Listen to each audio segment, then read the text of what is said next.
We're going. Okay. It's going. We're going. Oh no. Oh no. We can't undo it now. No, we can't. Y'all are stuck with us. Oops. And we're going. We're there. Okay. Are you sure? Because it says we have nobody watching, and I know. Okay, now we have 16 people watching. Oh, yeah. Yep, that's there. You don't get to see all this. No, I know it's so weird. I normally avoid this side of YouTube. Hi everyone. Welcome to Izzy's Ask Me Anything 5K Live. I'm Mae from This Past Romance, and I'm hosting on Izzy's behalf. Yeah. Today. I was like, you want to do this? You were like, yeah.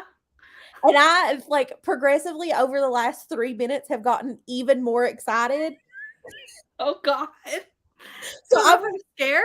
We're excited. I'm so excited to do this.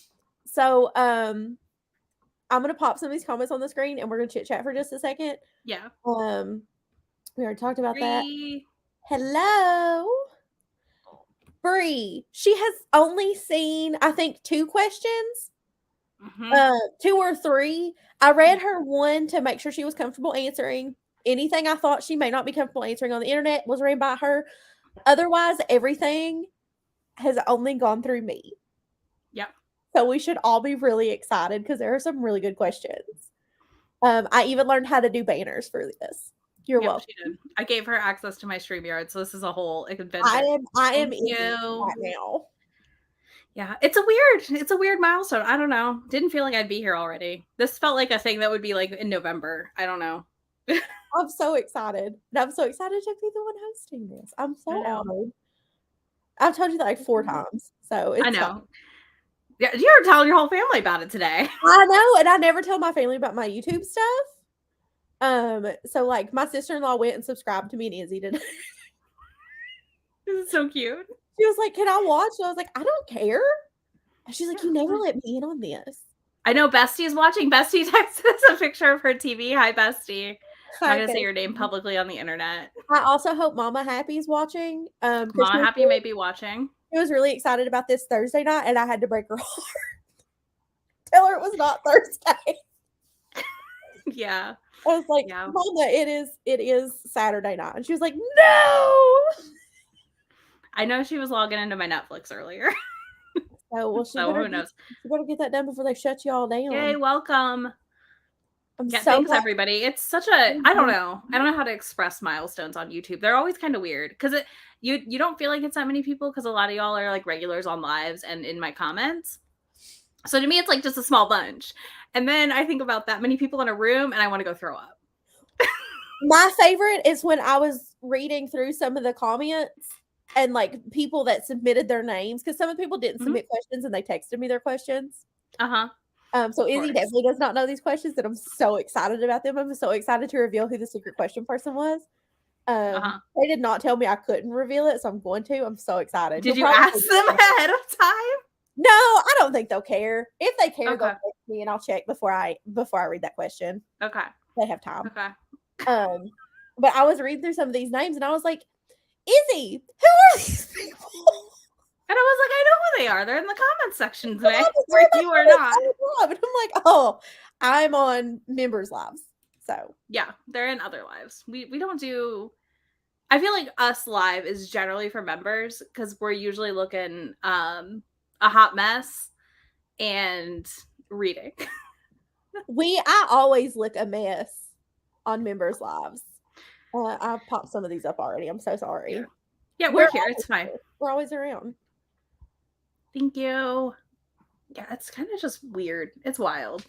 Bree's questions were anonymous.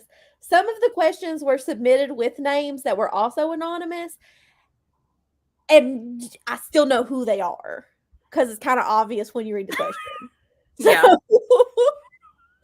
right. Great. I can't wait. I don't want to hold this up super long. Yeah. I'm going to go ahead and I'm going to start asking questions. You guys can ask questions in the chat. Izzy is monitoring the chat for me. So I cannot make those questions a surprise because I cannot run everything. Unfortunately, I even sidecard my iPad. I figured out how to do that. I found my iPad for this. That's how excited we are. You are very excited for this, and I don't know how I feel about how excited you are. I'm so excited. Okay. So I have categorized these into 4 sets of questions. And we're going to start with like personal themes. questions. Yes, okay, personal questions. If you asked more than one question on the Google form, and your like when you submitted it, your question may have gotten broken down. I'm going to do my best to tell you who asked the question, even if you broke it down. I make no promises, and if I forget, I'm sorry. Okay. It's not a personal. I think it's okay. I think it's allowed. I hope so. Okay, so the first question. We got a lot of questions. So we got a lot of questions. I think we ended at 35. That's wild. Counting the 4 that I got in text message. Mm-hmm. So, all right. So the first question. Okay. Is what's the story behind Grumps' nickname? Is he your own Grumpy Sunshine? And that was asked by Chantel Savage. Okay. So, do you want to answer this question? I started calling him Grumps because he's hateful. Grumps and Mae have a very contentious relationship, but if you ask Grumps, he will tell you he is not grumpy, and I am here to attest. I'm pretty sure that everyone in my life will attest that he is grumpy. He is so grumpy. But he is also very fun. Like, he's not like grumpy rude. He's just kind of a grumpy He's only rude human. to me. Yeah, he's rude to you. They literally were like, she FaceTimed me last night and we were eating dinner and the two of them were just going back and forth at it. Like bickering. Kind of like old siblings. Like, it was so fun. It was very funny. Like, but it was kind of like y'all have known each other for too long and or are related bickering. And I was like, okay. I think at one point I just fell over. You did. You were like head down laughing. I just kind of like but Grumps is a big, bearded, grumpy man. And I would say that I tend to be more joyful than he is, but also people just think he's mean. Like, I throw him, like, if we go through the mall, he is on the outside, and he is like, he just deadpan looks at those people, like, trying to sell you a hair straightener, trying to sell me a hair straightener. Which is my favorite thing ever. I'm like, have you looked at my hair? And he goes, no. And keeps walking. And they're like, what? Or what? Was that Friday? He slammed the door in the face of a solicitor who wouldn't leave and said, I told you no, and just closed the door. He's all the energy I don't have to be mean to people. And he is so good at deadpan. Like, I don't remember what we were doing, but I was with you both. And I was on his side of the car, and I got out of the car. And he just deadpan made a comment to me and kept walking. And I couldn't walk. I was laughing so hard. And then he turned around, looked at me, and told me I needed to get it together. Yeah, that's Grumps. So, yes, to an extent, I definitely am like, I definitely have the, like, yeah, he's kind of a toucher and you die. He's also just very, like, grumbly. But secretly a softie. Secretly a softie. Secretly, very secretly. See, he likes you, though, because of the way he bickers with you. I know. He wouldn't do that if he didn't like you, which is the best part. I know. Or as I said, you're his enemy, and he said you don't rank high enough to be an enemy. He said you're not important enough. And I was like, does that mean you don't hate her? We know he doesn't hate you. No. If he hated me, I would know more. Yeah. The fact that it would be more known. The fact that I have his number in my phone means he doesn't hate me. Yeah, pretty much. You guys just have this weird bickery, bantery really situation. Do. I tend to do that with grumpy big men. Yeah. But I just have this. That's the way it works. I do the same thing. I just harass them. Yeah. I guess that's, So yeah, that's where it comes from. It is kind of just the trope in action. And I was trying to figure out a way to refer to him on my channel, obviously, without using his name to keep his privacy and stuff. I started calling him Mae was like, Grumps. And I was like, shit, you're right. He was very upset at first that that was his nickname. And then he's like grown to accept it. So he really doesn't have a choice. No, he doesn't. I don't know what else his nickname would be. I don't either. Partner gets boring. Grumps just fits him. It fits him because he just always, like, if you've ever seen the live where Izzy read him the Minions book and he didn't even crack a freaking smile. I know. Like, that man, Grumps is the perfect name. He did not crack a smile. Yeah. He did not giggle. He didn't even like he just was. He was just like, what is wrong with y'all that you read these? By the end of it. So. Yeah. Okay. Are you ready for the next one? Yeah. Next one comes from Precious. Okay. And it is, what advice would you give someone to make more bookish friends? This is a hard one. Because I feel like I kind of just got really lucky and fell into a lot of bookish friends via creating content. But I think one of the key steps there is to like be commenting on their content and be like engaging with them, and see slowly if it evolves into like private messaging with each other and talking about books. It can be really helpful to find people who are a similar like channel or social media size as you as well. Like that's really where a lot of my friendships started. Like in 2020, there was a really big group chat with a bunch of us. And that's how I met like Bree and some other people. And then that slowly grew my network out to meeting like friends like Steph and Heather. Heather was in that chat too, I think. But yeah, like, do you know what I mean? Like it was a kind of like that. And then if it's in real life, I mean, if you go to bookish events, start talking to people. Truly, like Mae will attest this, I am an introverted homebody for the most part. I do force myself out because if I don't, I'll become miserable. Also fact. Like I'll also be like, I have to leave the house. And you're like, yeah, you probably do. But bookish events are probably the one place I feel extroverted. And I feel like you experienced this at a Polycon too, Mae, where like you feel like you can just talk to people because we're all here because we like books, whether or not it's like, you know what I mean? That kind of space. Like, because there's safety there. We all, like, if you're at a romance event, everybody there likes romance. Whether they like your favorite author or not doesn't really matter. Because you can still talk to them and kind of go from there. I feel like mine is mostly just a byproduct of making the content, though, that I've been able to meet like so many awesome people that we have in our friend group. And it takes time. Like it's a lot of patience. And making friends as an adult is the worst. Let's just also note that it's so hard. So yeah, if you want bookish friends in real life, even finding a book club can be good. I know that's like really generic advice, but I do think it's true. If you can find a romance book club, if that's what you read or whatever genre, like those kind of events and stuff can be a really good way just to slowly start talking to people. Cause you never know. Like I ran into, it was wild at a Polycon. We were leaving one of the events and we started talking to this group of girls. And one of them I followed on Instagram. Had no idea it was her. And we had this whole like kismet moment of like, oh my God, like, cause we were all following each other on Instagram. And I was like, I already follow you. And I was like, oh my God, you did that event. Like she did like a game. You won something. Yeah. She sent me a prize. And I was just like, holy shit. So like, it's stuff like that, you know, where like you just kind of have to somewhat put yourself out there. But yeah, I think also if you're making content and you can find people in your group, like in your range of like size of creator, that helps a lot. I'm gonna pop Steph's comment up here. Yeah. Also, because it's true and it touches on what you're saying. Book events are great for that. You could also just go the Mae route and just kind of fall into this group that's just like, come here. Yeah, you kind of ended up here, and it's fine. It works. You read, it's fine. But yeah, like that's really been it for me. And then it's that thing of like just checking in with everyone occasionally to make sure like I'm still talking to people that are bookish and good. You'll like those are good questions to ask. Yeah. Yeah. You know, and I also like will reply to people's stories often on Insta. Like if I'm like, if I haven't talked to them in a while and they're reading a book I like, I'll be like, oh my God, I loved that book. What do you think of it right now? You know, doing that sort of thing when I remember to get on Instagram. And I will say personally that when I first started talking to Izzy, I was convinced for like 6 months that you hated me and couldn't stand talking to me. And now I talk to you every single day, multiple times a day. I'm popping Brie up.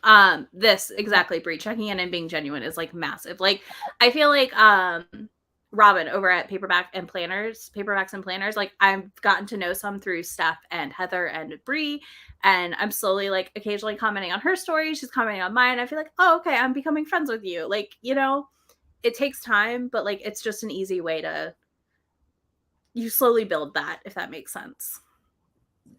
Yeah. And it's fun when you have bookish friends. I enjoy our bookish group chat. Ask me if we ever talk about books. Occasionally. I sent a picture of my new library today. You did. I think that's the most bookish. I think we occasionally are like, hey, has anybody read this author?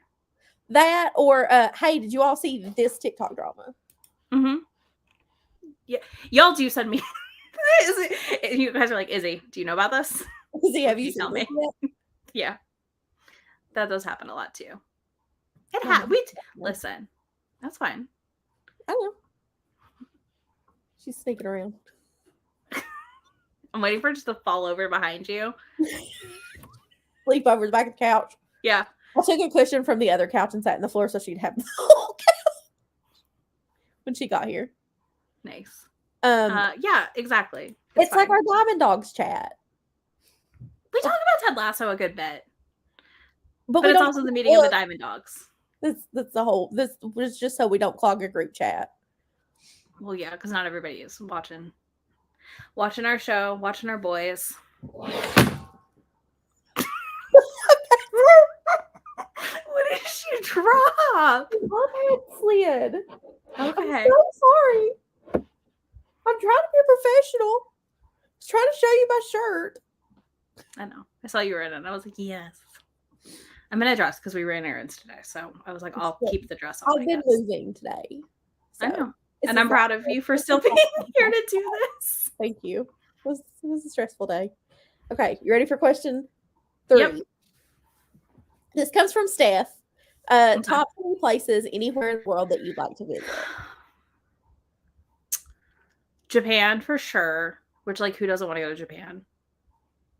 Like, I feel like it'd just be fun. I really want to go to Australia so I can see Steph. And we can go to a Australian hockey game together and get our hockey book signed because it would embarrass Steph and I think it would be hilarious. By the hockey players specifically. Uh-huh. Yeah. Not really because I could never. I would be so embarrassed. But yeah, I want to go like that way. And then I'm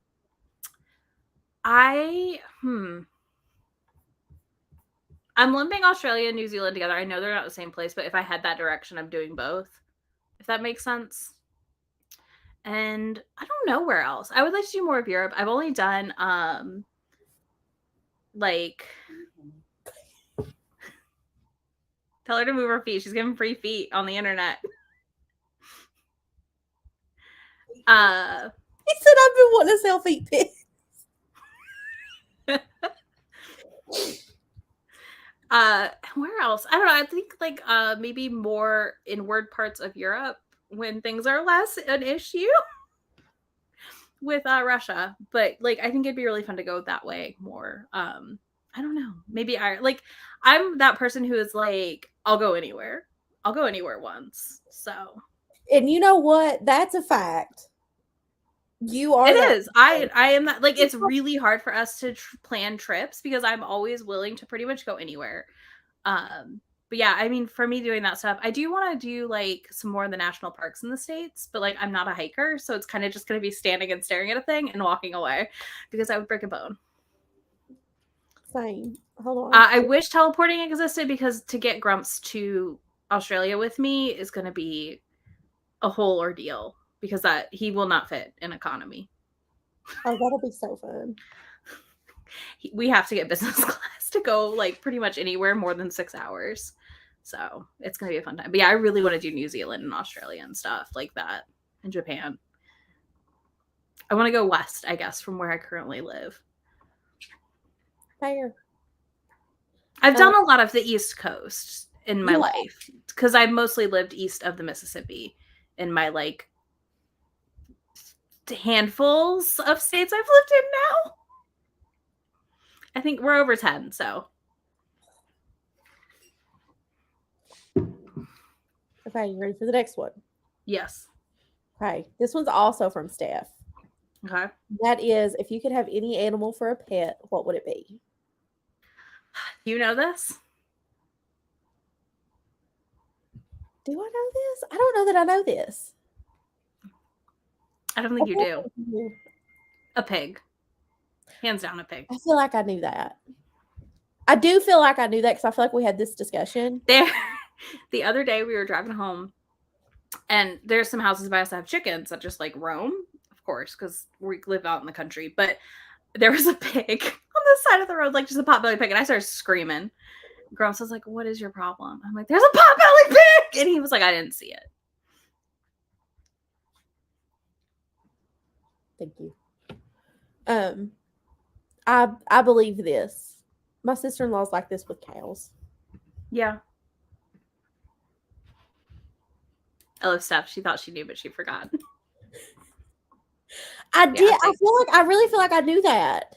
Otherwise, it would be like some sort of dangerous animal in which I could threaten people. Like, I'm just going to throw you in the tank with it if you annoy me. Like, listen, I've heard befriending ravens isn't actually a good idea, or crows. So, like, that's kind of out now. So, I found out Thursday night, whatever night I put my chair together, that there are baby raccoons under my cousin's porch. Oh, in the house cute. beside the one I'm moving into. Mm-hmm. And I made the mistake of telling my sister-in-law this yesterday, and she's forgotten because she did not try to go see the baby raccoons under the porch and take one home with her. I'm glad, because we don't need to take baby raccoons home.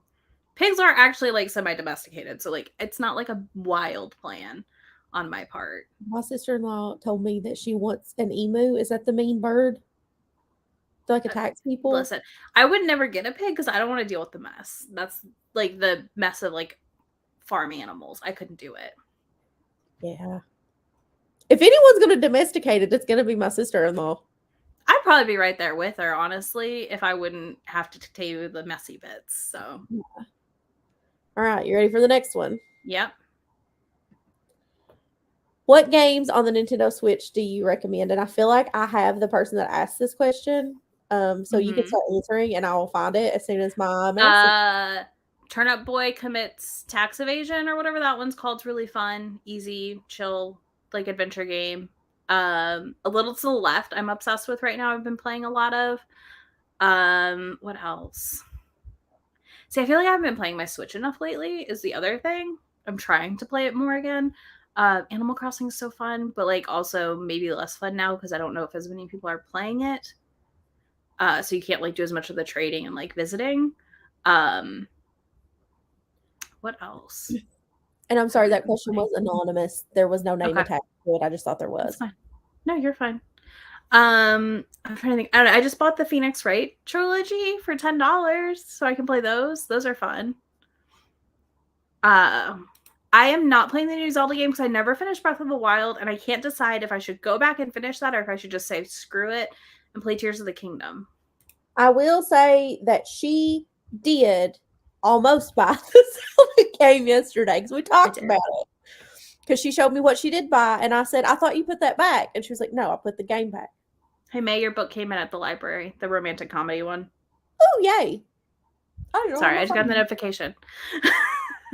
But yeah, I want to play the new Zelda, but I'm not sure about it because I did not love Breath of the Wild that much, to be honest with you. I struggle with wildly open world games sometimes. So, and I got frustrated with some of the things. But I think the things I was frustrated by in Breath of the Wild are fixed in the new Zelda. So that's why I'm like, I'm waffling. I don't know yet.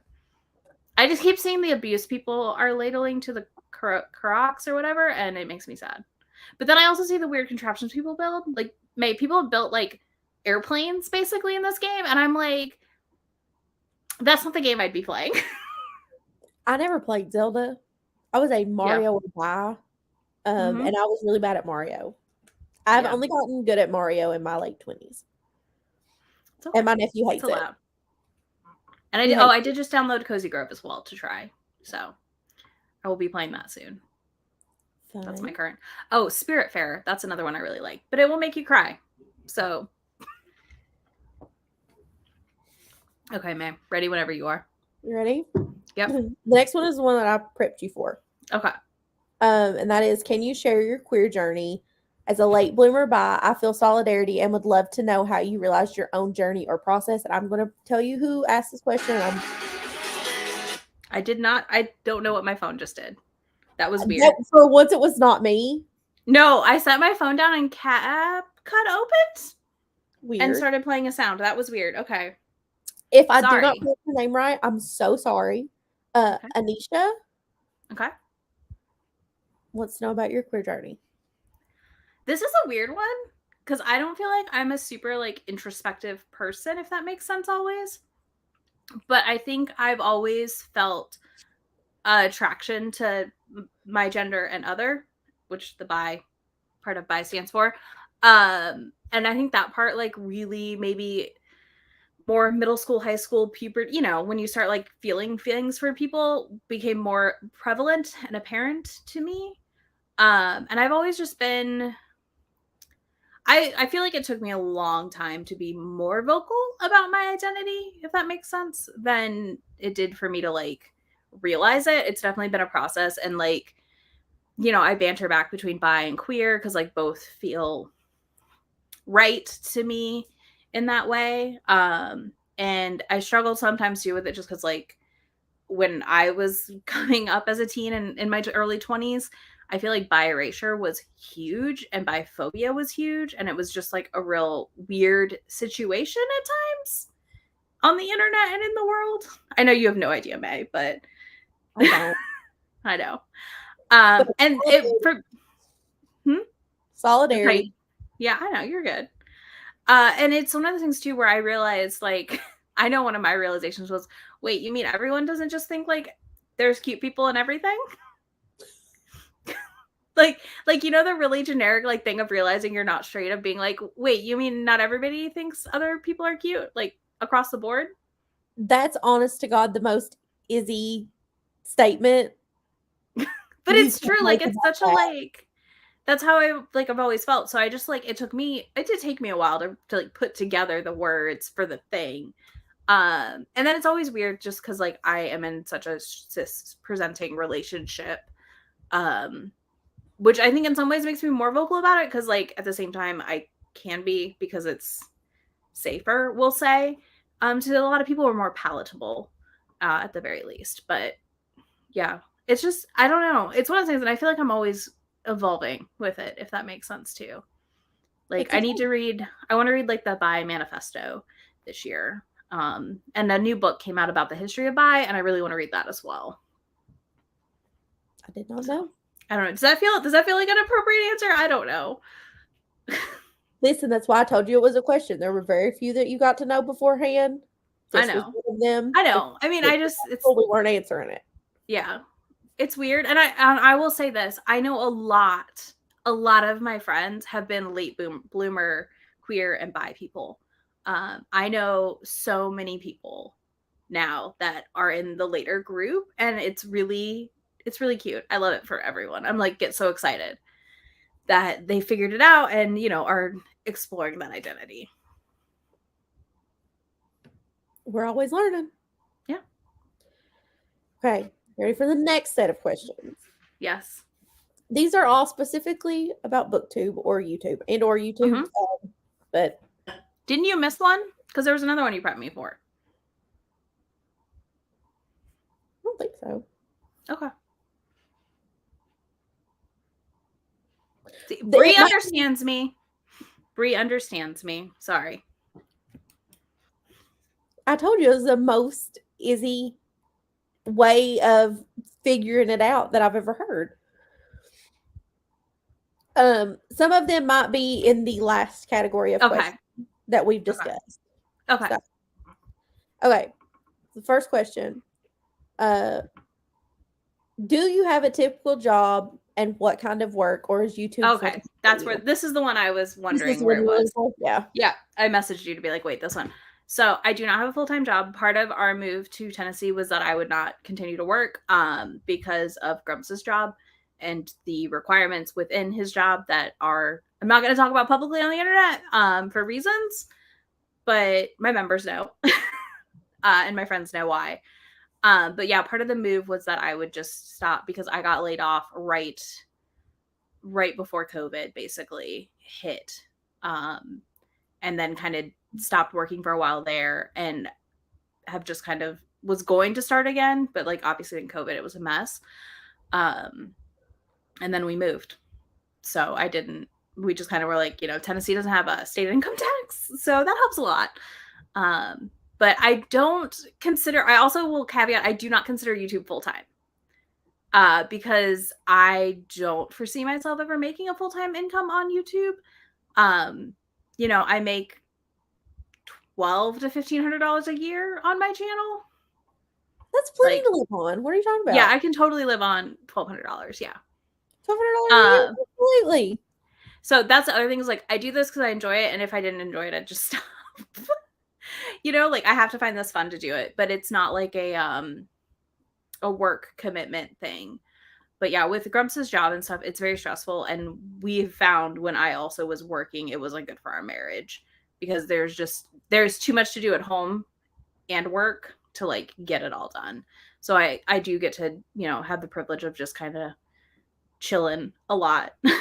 I'm still doing stuff. I say chilling, like I don't have a whole house to take care of and animals and just all kinds of random shit that I have to handle because he's not here to do it because he's at work. So yeah.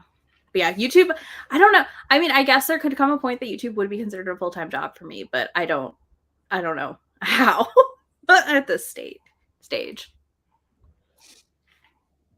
Okay. Yep. How have your reviews or book preferences changed over time? And this Cheryl. Okay. 7. They were in the comments a minute ago. Ooh, okay, this is an interesting one because I was not always a romance reader. I feel like as I've gotten older, my tastes change a lot. When I was in college, I was trying more of the like fantasy, sci-fi. Like I was trying to figure out what I liked in books again as an adult, which I think a lot of us go through where we like try different things. And then I found romance in like 2008 or 9 and never looked back, basically. But I was reading like YA romances but we didn't have YA romances like we do now either. Like we had Twilight. We had like, Sarah Dessen. I didn't read Sarah Dessen. I read all Sarah Dessen.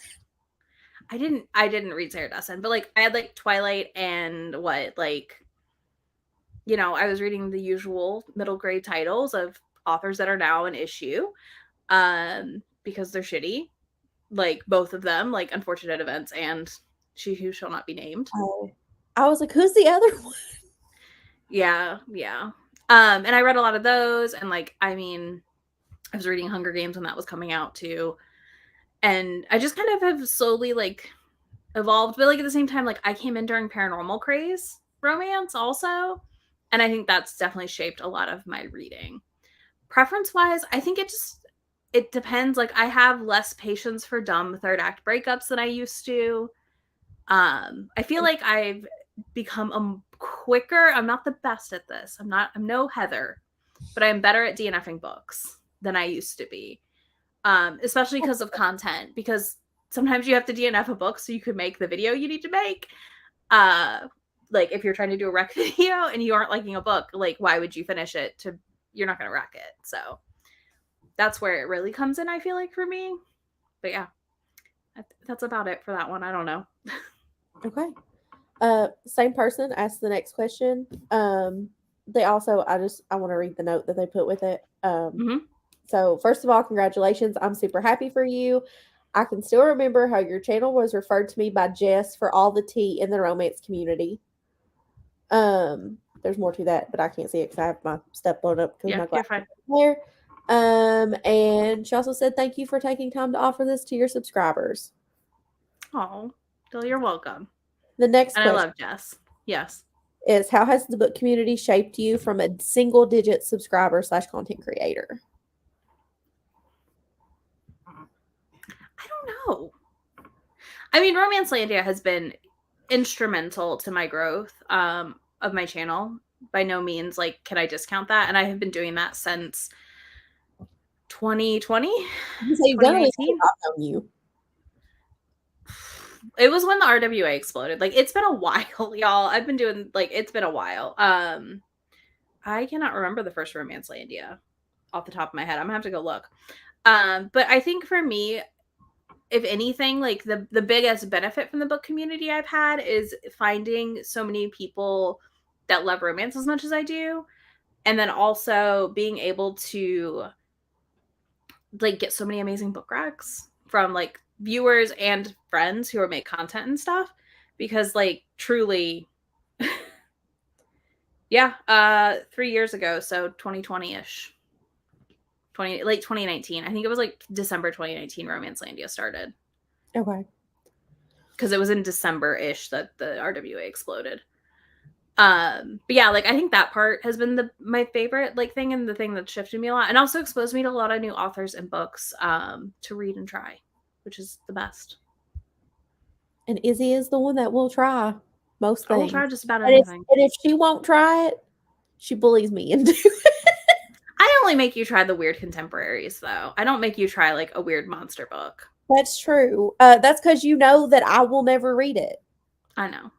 I just won't do it. I do have to pop this comment up because I love it, and it's a fact. It goes back to the last question, and that is no one matches Heather for DNF.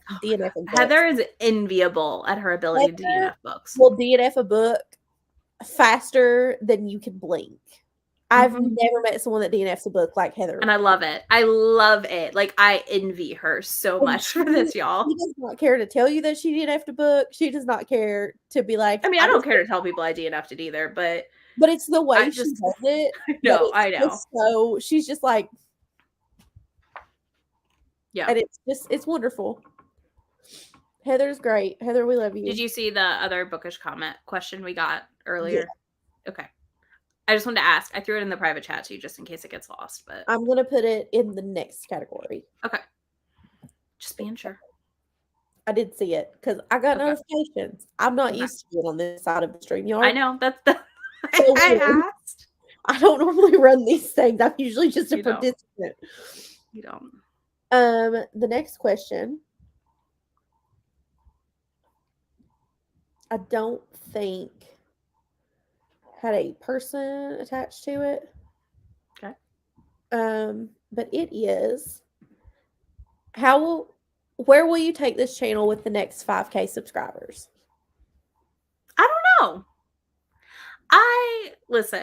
I'm also no Heather who plans her content like months out. Okay. But I do plan my content like 1 to 2 months out ish. I have a rough sketch, of the things you're going to be getting. For me, my channel is all about the experience of being my friend, basically, for everyone who subscribes to an extent. You don't get it all, obviously. I do have to keep something to myself. You do miss some of the fun. But like for me, it's giving just like that peek into I don't know. I feel like my life is really weird and chaotic in weird ways, if that makes sense. Does that feel right? Like in fun ways, though. Like it's fun to come along on the journey of like my weird day / like experience I'm having, and or the journey of like what weird book I'm reading. But for me, like, I mean, it's going to be the same staple content I've been doing, which is like Romancelandia and all that, and continuing to like talk about what's going on in the bookish space in that way, because like I love doing that. But yeah, I don't have like specific plans. I mean, I feel like 10K is a pipe dream in a weird way. And I say that, and then we'll be back here in who knows how long and doing this again probably, but it still feels weird to think. But I know one of the big things I want to do, which we kind of kicked off with the Goodreads thing, is more collabs like that are cross genre. Because it was really fun, and it was such a great way to connect with a lot of booktubers that I really admire, and we don't read the same genre necessarily, so we don't always like chat as much as the rest, But yeah, that's really my big thing, is just continuing the things I love. You don't always get to interact with the booktubers that read different genres. You don't know they're out there. Because you're not looking if you don't read that genre. Yeah. I'm out there looking for fantasy booktubers because I don't read fantasy. Yeah. So that was a great part, is I got to like collab with like Criminali and Angela from Literature Science Alliance, and like people who like I know of but I haven't gotten to interact with a ton. So like doing stuff like that I want to do more of. Mae and I have something in our pocket for July that you'll see coming soon. My family today too. Now, did you tell them that they can't bother you? No, they told me we were crazy. No, we're not. But I want to do some more live things with Mae, maybe publicly. If we don't do lives, well, we don't for members. But yeah, I don't really have like big plan changes, she's gonna feature me more on her channel. Maybe. Surprise. But like, yeah, I don't have huge change plans or anything. Like, I just kind of, I let my content take me where I want to go in a way, if that makes sense. Like, where I'm feeling, not where like trends are necessarily. Sometimes I fall into them, but I don't always. Like, I don't chase the trends. Don't worry, Steph. You're gonna be thrilled. You get to be involved in 90% of the chaos. We have a group chat with you. We have one with you and Bree. We have one with just the three of us. You get to experience it regularly. I was gonna say, she gets me messaging her about hockey books in the middle of the night. I send her weird fan fiction that I read that I'm like, you know who needs to see this? Steph. And then Izzy gets mad at me because I don't send it to Izzy. Yeah, and that's just it. I like doing the fun. I do think like I have some like fun trips here. Like I've got Steamy Lit Con coming in August, so that's gonna be a fun time. If you're going, Mama Happy will be with me, so you will get to meet my mom. So that's exciting. Watching. I need to text her.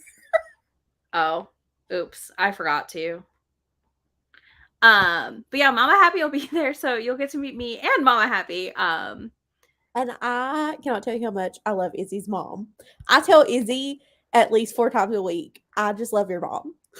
My mom's great. So yeah. Sorry, Mom. And you know, we also like Mama This Past Romance. She's over here. I know. Well, that's why I was like, wait, how do I refer to her? Mama Romance? Yeah, whatever. I don't know that she Mama cares. This. He's tuning us out. Okay, that's fine. No. We call Izzy's mom Mama Happy because her channel's happy for now. So we just haven't, you just don't have a nickname. She's really We'll give you one. We'll give you one. It's fine. What? You can't give yourself your own nickname. Is Mama Romance okay? Is she okay with that? With Mama Romance, that's fine. Okay, there we go. She's okay with this. Okay. But yeah. I'm glad you did that because I could not remember where the question was. My eyes started to water. You okay? Yeah, I'm good. Okay. I'm excited to hear the answer to this question, and that is, what's your favorite video you've made? I don't know. It was our Ted Lasso collab, Izzy. Okay, it's our Ted Lasso collab. But I'm also like really proud of the Goodreads one. I'm really proud of like, I'm just like, I rarely put out, listen, there's a rule on my channel. I feel like Mae knows this. I rarely put out content I'm not proud of or that I don't like. It is there has been nights where I'm like, I don't like this video, and I have gone to film another video to put up the next day. This question comes from Steal Your Favorite. Because the question above this is from Favorite Booktuber, and it is in a separate category. Okay. So it's Heather. Okay. My favorite tall person, even though she's not that tall, but she's taller than us. Yeah, we had a whole conversation about that the other day. I figured out Heather was tall. Oh, yes, this is right. It is the Minions one, in which I read Grumps, the Minions erotica for members. He's just unamused. Yeah.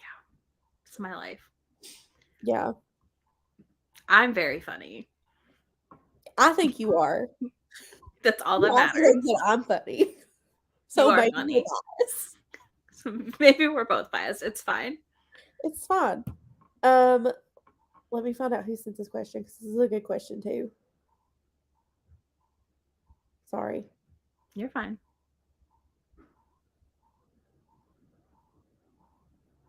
Oh no, okay. So it was anonymous. Okay.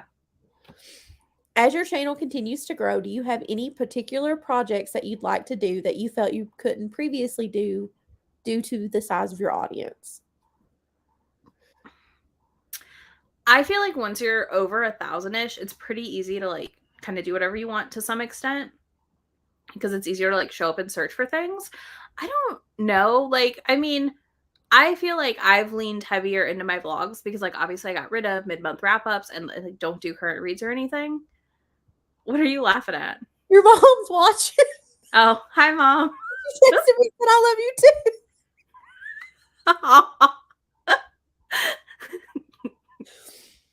That's so cute. I love it. So I feel like once you hit a certain size, like you can kind of do whatever you want. But like for me, at least, doing vlogs regularly, and letting them kind of be what I'm reading and serving as my like current reads has been like my favorite because I really like vlogging. I think it's fun.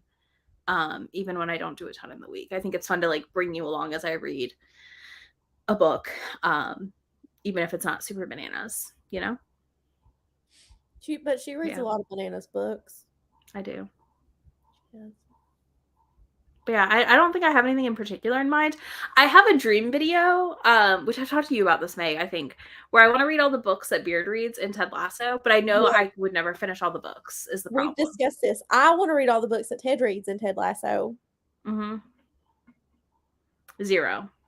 Yeah, exactly. One, he starts reading Inverting the Pyramid of Success. I only have to read the table of contents. Yeah, but this is the thing. Like, I don't want to read that. Although it could be also fun to do a video where we read all the books that they get gifted in the locker room. That would take forever. But exactly, that's the problem. So, not really. And Meg had already did the best, which is the Captain America video.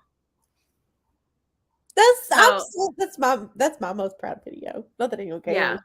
But my Chris Evans is like the video I'm the most proud of. That would be a fun one. So I don't know. I do want to do a fan fiction video again eventually here, but I've just not been reading enough to do one. Steph, split it for a collab. Maybe. It feels mean, though, to be like, you have to read this boring nonfiction about inverting the pyramid. The fuck is this about? Steph, do you want to split that 3 ways or 4 ways that we wrote Bree into this with us? Does this go in just the 3 of us, or does this go in Diamond Dogs and we split it somehow? Am I making another fantasy football draft? Possibly. I need to know. This next question comes from Morgan. Okay. And it is, what was your first booktube video about? And I'm going to limit it to this channel because I know that you had. Well, this channel was a shared channel. Oh, I didn't realize that. I thought it was a separate channel, and then you made this channel. Okay, then never mind. Nope. I was trying to limit it, and they're all private. So hold on. So fun. Mm-hmm. I think it was a favorites of the year, if I recall correctly. I would believe that. Why we read romance? Because it's the best. Yeah, that was the first video, I think. So. What, Bree? Are you in or are you out? Let me know. You didn't say Bree. Not to us. Okay. The next one is, what are the best tips and tricks you have for content creation? Oh, that's hard. Okay. Schedule. Like, you have to have a schedule. You have to plan out your videos, whether that's 1 video a week or more. I recommend starting with 1 and working your way up to more. You have to have a schedule. You have to plan out your videos for the month, like, ahead of time and know what you're filming and editing. Have an Evernote or Google Drive or something where you're keeping notes for your videos to do scripts and stuff. Not like, I don't mean like script line by line. I mean like, I'm doing a rec video. These are the 5 books and maybe some bullet points. Like, ooh, hiccups. Nothing like complicated. What else? Use Google Calendar or something like that, Notion, to lay out your video schedule and plan. And try and get it so when your video for the week before drops, you have already either filmed or are about to film your next week's video when you start. That way you can kind of just get in the habit of that, even if you manage to like pre-film a couple videos and bank them and like you're scheduling them out. Google like or YouTube people who talk about SEO and YouTube channel stuff to learn about how to like title your videos and how to like just put description stuff in your videos. That helps. And And then also I recommend looking at other people's thumbnails, not copying by any means, but like you can kind of look and see like what draws your eye to help you determine what's going to make somebody click. Do you feel like I covered it? You were nodding along. So those are all the things that you've said to me, specifically the get a calendar. And every time I do, it just goes out the window. So I know. No, I just, you do have to like, I feel like pre-filming like 2 or 3 of your first videos, and also film a video, edit it, and never post it. That's okay. That's the Try Guys method. Is that? It is. I didn't know that. But like sometimes just to get comfortable in front of the camera, which is like such a weird, it's weird. Okay. Like I still struggle to film in front of Grumps. I can film in front of Mae. I can film in front of all my friends just fine. But I can't film in front of Grumps sometimes. The only but like doing that gets you comfortable. The only person he would give any flack about it is me. You're not wrong. I don't think he would say anything to you, but he would be like, "What is wrong?" No, he does love. I will be like, "Okay, we're going to bed." Cool. I was like, "I'm gonna film my vlog update real quick," and he will go to the bedroom, and I will start talking. He goes, "What?" And I'm like, "I've edited this out so many times, y'all. Not talking to you right now. I'm filming an update." Oh yeah, sorry. Every time. Every time. Every time. No, he's fine. But yeah, I think that's the biggest thing. Nobody tell him that I said your poor husband. But yeah, I think honestly, if you can like just film things to practice is also totally valid. But also like don't be overcritical to yourself, because here's the thing. Nobody's really gonna see your first few videos. So don't be too critical on yourself or too hard on yourself. We all start somewhere. And then you could, I've privated a lot of my older videos. I have some that I'm excited to private. Yeah. That aren't, it's not even necessarily that they're bad. But I can do better. I do have, so I need to go back through later. And honestly, I go through occasionally, not like a ton of videos, but there are some that I go back and just private because I don't see a point in leaving them up. All right. This is the last BookTube question. Okay. So you send them in the chat now. Yeah. If you were going to start a second channel about anything at all, what would it be? Who sent this? Hold on. That's oh man, I don't know. It's anonymous. The question actually read, if you were going to start a second channel about any other topic at all, what would it be? I don't know. Maybe like TV or anime and stuff that I'm watching. Do a travel channel for a little while. Yeah, well, there's you know what? Yeah, that's what it is. You sent it. I love this question because it's frazzled my brain. You know what? Honestly, Mama Happy and I have joked about if we started traveling a lot that we would do a travel channel. But like it would not be like, you know, like it would have to be the hard part, right? Because it wouldn't be regular content. Yeah. I think travel, but like for me, I just put it in my vlogs now. Like whatever, y'all get it in my vlogs anyways. Like, because I feel like I've kind of meshed the like, I'm reading, but this is life together pretty nicely here, and I'm happy with it. But there was a period of time that you talked about having a second channel. There was. I thought about it. I thought about branching out and having a second blog channel at one point. But I don't want to deal with, like, I just don't want to deal with 2 channels, to be honest. I think that 2 channels would be so hard. But yeah, I guess it would be a travel channel, but I'm at the point of like, screw it. It's just going to go in with what I have too. You know what I mean? So yeah, I think that, oh, actually I do have, it is kind of bookish. I have like this dream thing that I want to do, which is something I should have talked about in that, what would you, like the next 5K. I want to do bookish trips / like here's a bookish weekend in a place. So like, there's a town in New York that has a bunch of used bookstores I want to go to and like do like here's where I'm staying, here's a bunch of the bookstores and like tours of them and stuff. And shop, but like that's like a huge financial burden to do, obviously. So what they're gonna end up being is when I take those trips myself, I will do a video about them, because I don't have the funds to just like jet around the country and go to all these indie bookstores. But I really, really would love to do that. You're $1,200 a year from YouTube. Yeah. That's plenty to travel on. What are you talking about? It pays for like one Bookish event a year. It's fine. Yeah. Carrie also says that would be fun. Yeah. So like that would be like my dream, like I guess spin-off channel and / like thing to do if I like fell into a bunch of money. But I will probably do one like for Nashville since we live here. And then I'll probably do one like for Dallas area when I go visit my family down there and do that. Come do one in Lexington. Come stay with Mae. Come crash your house. What? What did Mama Romance say?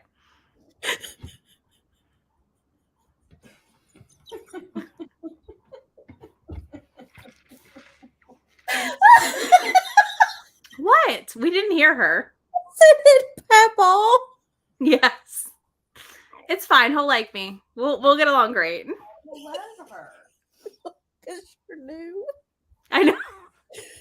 I'll let him talk to me like your sister-in-law does. It's fine. I love him, but he sometimes is like a pet when a new person walks in a room. That's fine. Because we'll just go get a hotel for the weekend. And he'll want to know your whole family. Uh-huh. And we'll try to figure out how he knows your family. He doesn't know my family though. It doesn't matter.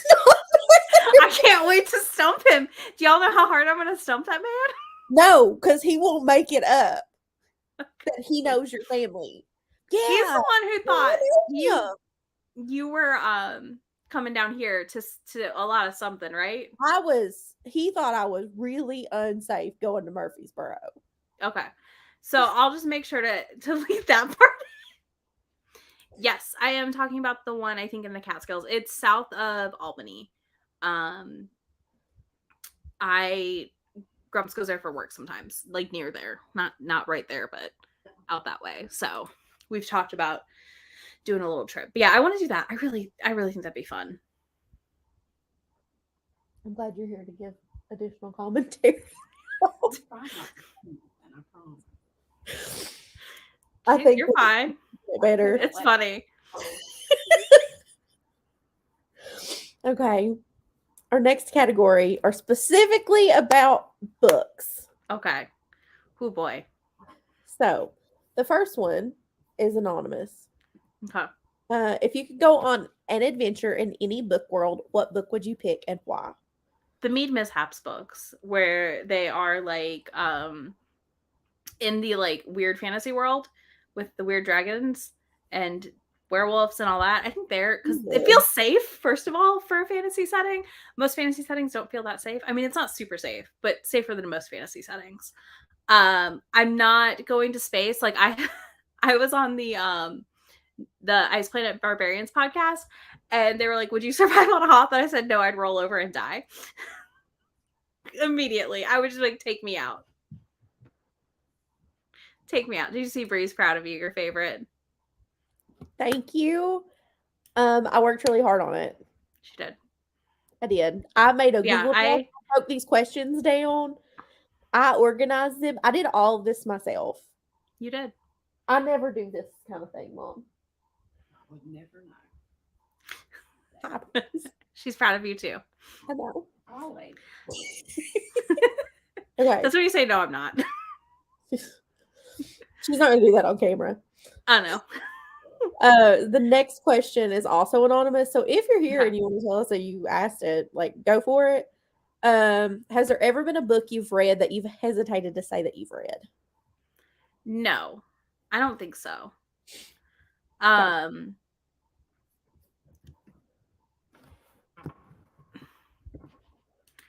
Oh, you're right. Mae is on my left. Just broke you for a minute there. I'm never on your left. I'm always on your right. You are. You're on my left right now. I love it. But yeah, I don't think there have been books that I've kind of wanted to read still from authors that turned out crappy that I got arcs of, and I've been like, well, do I read it and just not talk about it? And then I just haven't read them. So I did that. Yeah, awesome. It's fine. I mean, I think like it's our choice to, sometimes you get things and you're like, shit, I did get this as an advanced reader copy. Do I read it? Because they're not making money. But then I'm like, I don't want to talk about it because I don't want to promote them. So I just haven't done it, basically. Listen, fair. Okay, the next one has more to it that I will read off of the Google form. Okay. So I'll read this part first. After reading many books of similar genres, how do you refresh your interest or keep still keen on tropes / themes, etc.? Side note, I've been getting tired of a specific genre I used to love, and it was the reason I joined the Bookish community. And that question also comes from Cheryl or Current 7. Okay, for me, because I read, like, I do predominantly read romance, I do still break out of the romance genre and read other things like sci-fi, fantasy, YA, middle grade books. I think that's can be helpful. But I also think sometimes it's good to just pick up a book that you're like, I don't even know if I'm going to like this in this genre. Like, maybe it's tropes you don't normally like, and read it because it can kind of give you the, like, refresh that you need to still love the genre. I often treat monster books this way. I read a lot of manga because of this. Like, manga is kind of my palate cleanse when I'm feeling like I don't want to read anything. Or, like I said, I'll go to horror, thrillers. Like, I will literally just, like, if I don't feel like a romance book, I just, like, dive off into, like, the opposite of romance as far as I can get. And then usually after 1 or 2 books, I'm like, no, I want romance again. But I'm weird. I don't get super sick of the same ones, but I try to read a lot that aren't the same either. I won't read, like, the same tropes over and over. So, like, even though I'm reading hockey books right now, they're all very different tropes. That's a fact. They are all very different tropes. I hear about all of them. You do. And I've only read one. Just wait. We're going to get you to read Emily Rath. Can't wait. You don't want to, or you want to? I don't want to. I think you'd actually like it, is the thing. Book. Mm-hmm. But it reads like a 200-page novella. I don't believe you. May, I sat down, I looked up, I was 60% in. I sat down, I looked up, I was done.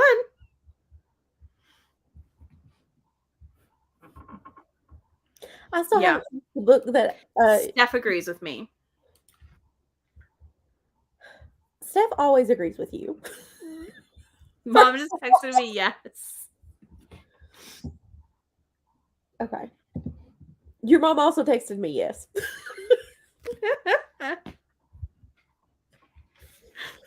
Okay. The next one is from Steph.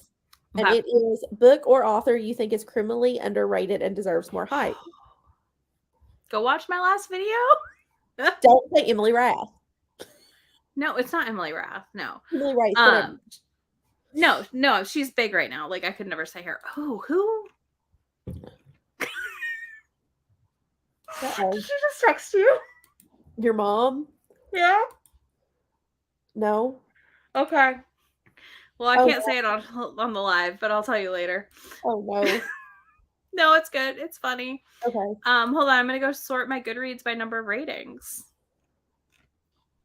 Let's see who comes up. You know what? Okay, I've got a good one. I feel like there's a romance class over in the Philippines. I think this is a good one for this. They write a ton of different books, this group, and they're like a little club that writes books. And I think that entire group is underrated. Like, they write a lot of really fun, like, quick novellas. And I wish that, like, they got more attention. Okay. I know, Steph, you're just putting me on the spot, and I'm like, dang it, this is hard. But I think they would be a good one. So, like, Carla de Guzman is one of those authors. I cannot think of any of the other ones' names, and I feel really bad about it. You don't want to, not the guy that wrote the Tetris sex book? No, I don't think he's underrated. I don't think everyone needs to read his writing. I think, like, I'm literally, like, scrolling. Oh, you know who else? Chase Verity. Chase Verity is another one that I would say is criminally underrated. She writes such fun books, and I don't see them talked about near enough outside of my friend group, so we'll go with that also. I don't. This question comes from Not Like Other Booktubers. Okay. Um, Heather. What's your number one Hi, manga Heather. recommendation for romance This is readers? Heather. Okay. I don't know that this is Heather. Oh, okay. And that it's not the other Megan. Could be the other Megan too. I don't know which one it is. Definitely one of those two people. Yeah. This is true. Could It's be either or. Two. I just immediately assume anything snarky is Heather. I can't help it. Well, she would do the same to me. It's fair. So they came in as favorite booktuber, still your favorite, and Not Like Other Booktubers. And I know those first two are Heather. Okay. Okay, so I'm going to give a couple. Sweat and Soap is a really great slow build relationship manga that is complete and like follows a full relationship. And I think it's really well done. I think that Donuts Under a Crescent Moon is a really good sapphic manga series. That's only 3 volumes, 3 or 4 volumes. I'm trying to look at it and I can't see. I really like that one. It's very sweet, very cute. If you want more of a dark romantic suspense situation, Something's Wrong with Us is a great option. And if you want like really explicit on page, the new steamship titles, I would recommend I'll Never Be Your Crown Princess and I guess Ladies on Top tentatively. I haven't read the 3rd volume and Shay had feelings about it, so I'm nervous about volume 3 on that one.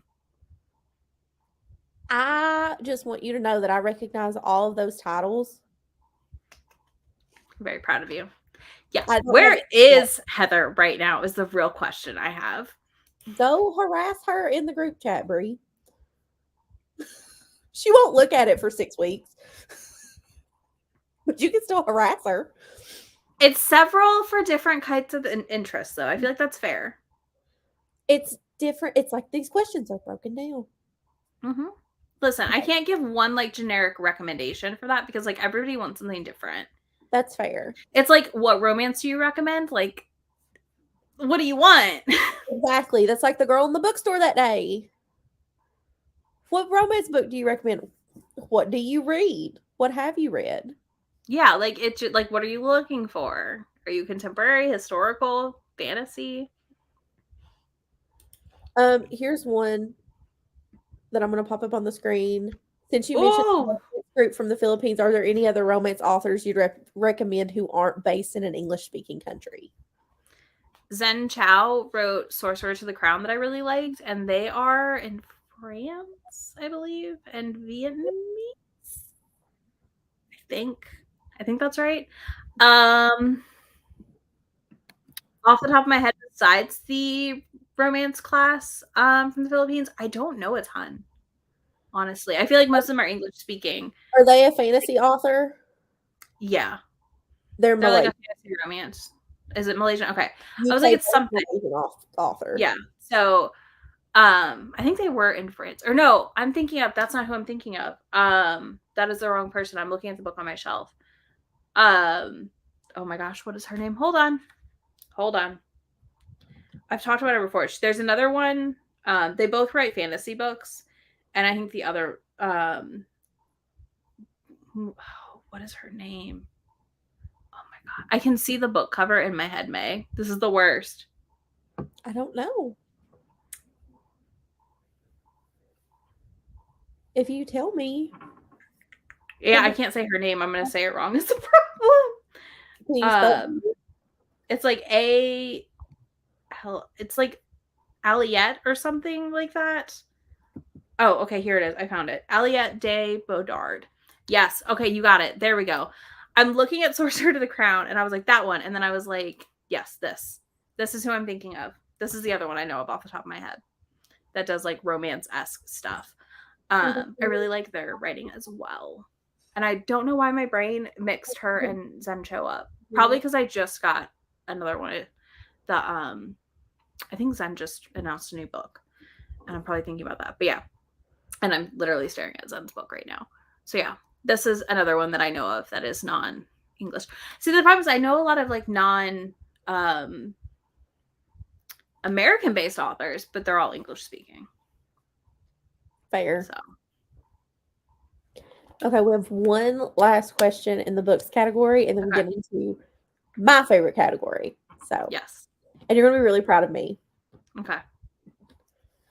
What is your favorite BL manga or MM romance? Best gay anything, really. And I am like 99% sure that BL means boy love. Yes. Good Thank job. You. Thank you. Good I pay job. attention. I just don't always retain it. No, you're fine. I've retained it for once.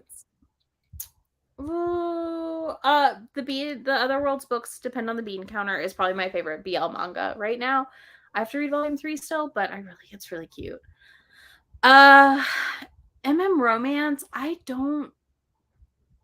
just reread Wicked Beauty by Katie Robert, which is polyam MMF, which tends to be more where I lean because I like MM romance, but I always am struggling to find own voices rep and or queer writers in that genre because I feel like it's so often overrun with cishet white ladies. But I also don't want people to be forced to be out to write. You know, it's that whole juggling act of I don't want people to be forced to be out to write it either. But yeah, I lean more polyam when I read it. So I love that one. That reread is amazing. Who else have I read recently? No, that's not Samantha Whiskey. Who was it that I read? I read somebody recently that wrote MM that I really liked. Hold on. I'm scrolling. Oh, Onley James. I do enjoy that as one of my exceptions that I don't know for sure if they are queer or not, but I really did like her basically Psychopaths in Love. Talbauer, Alexis Hall also is another great one that I do love. It's what started my hockey phase. Hold on. I'm going back now. I've read too much this year, May. What's that like? I don't know. It's all the time. Also says Alexis Hall. Yes, I do love Alexis Hall. And I saw that Steph and Brie are reading Mortal Follies together, and I'm jealous because I need to read that. Freydis Moon, I really enjoy. They are trans writing T for T romances. And that's I just love gay books in general. Okay, Samantha Wayland. I've also really enjoyed her MM romances. Yes, Jack Harbin. This is true too. I always just freeze on this question because my brain's I am overwhelmed because I read some, but not a ton. Also, that question came from 365 Days of 801. Mm-hmm. I know who that is. Okay. I did. But yeah, I'm pretty, I feel like I read a lot of it, but I feel like a lot of it I don't always clock as you know what I mean? I'm never sure if people are down for the MMF and all the stuff that I like too. That I tend to lean more towards. I'm also just a junkie for sapphics, so I can't help it. You like that? I think it's because we're finally getting them, so that's part of it. Okay. It's time. It's time for your favorite section. Did you want to do the one that was in the chat earlier? Or are you doing that in fun questions? / questions you're excited to ask. The book that doesn't have an adaptation one. Crap. I'm sorry. What is the book that doesn't have an adaptation that you'd like to see ASAP? I want the Love Hypothesis adapted. No, not the Love Hypothesis. The Kiss Quotient. Hi. Oh no. Oh no. Oh no. Oh no. I want the Kiss Quotient adapted. I also would love to see any monster book adapted. No. No? No. Yes. So I can make May go to the movies with me. Absolutely not. Absolutely, yes. Absolutely. Truly the Kiss Quotient. Fantastic. I would love to see that on screen. Any Beverly Jenkins? Love to see that on screen. I think it would be really cool to get a Milla Vane TV show. Brie, absolutely not. I would take you to go see Morning Glory. Absolutely. That would be a whole event. I'm sick that day. No, you're not. You're going with me. I have plans. It's fine. I'm gonna get you a signed copy while I'm at Steamy Lit. Please don't waste your money. You need that $1,200 you make a year on YouTube. Brie and I would take it. Brie would show up. Like, this would be the time Brie would somehow be there, and you'd be like, shit. And I'd be like, man, I spent the money I make a year on this for you. For the record, there has only been one monster romance book that Brie has gotten me to read out of the millions she has tried. But Brie could get you to go to the movie. I would sit there with my headphones in. It would be a waste of time and money. I agree with you. Disney did start it. Beast didn't need to transform. Could have stayed put, just like he was. We had this discussion on Thursday about the Little Mermaid and Beauty and the Beast when we read the Forbes list. That fucking terrible list of song rankings. It was so bad. It was bad. The Billboard one, it was bad. All right. Questions you're excited to ask. Let's do this. I texted Bestie and brought her in for this question to ask her where to place this question. And we agreed that it needed to be the first question that was asked. So you're welcome. This comes from your mother. It came from my mom? It comes from your mom. Okay. Did you imagine E.T. when you read Ice Planet Barbarian? Why did you scheme this with my mother? You both are cut off. She's not even read Ice Planet Barbarians. She doesn't even know. It's fine. I sent her the TikTok of the one girl who got her mom. Her mom got on a flight. And I think I sent this to you and I was like, this would be me. Got on a flight and her mom was like, what should I read? She said, Ice Planet Barbarians. And her mom got off the flight. And it was like, that was real good. And was sold. And I was like, I would do this to someone. You were so convinced that the question I was scheming was with Heather. I was pretty sure. That Here's the thing. The Ice Planet Barbarians are humanoids. They don't look like little shit monsters like E.T. does, okay? First of all. Second of all, on top of this, today Grumps is threatening to buy me a giant, life-size E.T. statue to hide around the house like Elf on the Shelf. He's like, you're just going to wake up in bed, it's going to be there. And I was like, do you want me to break something? It would be called E.T. Finds a Home. But no, because the Ice Planet Barbarians are more humanoid at the end of the day. There's just no other way to explain it. And E.T.'s an alien. E.T. looks like a piece of shit. Literally. But he's still an alien. So no. He looks like poop. That question was valid. He's terrifying. And I hate E.T. No one has context for how much I hate E.T. here, but it's fine. I hate E.T. Like, listen, as a small child, apparently I watched E.T. on repeat until I then one day started screaming because I realized E.T. was an alien, and it has never ended the torment of my life. That is E.T. because my mom bought me the 25th anniversary on Blu-ray of E.T. for Christmas. Grumps threatens to buy me freaking E.T. shit. And every time he threatens her, I send her another E.T. gift. You do. And it's not that I'm scared of E.T. E.T. just is weird. And it doesn't, I don't know. Maybe the members and us need to have a watch where I rewatch it and chase the fear I have away. Number one, I've never seen it. Number two, I need you to get the Loungefly bag. Absolutely not. His head is a sideways potato, but I'm just saying he looks like poop.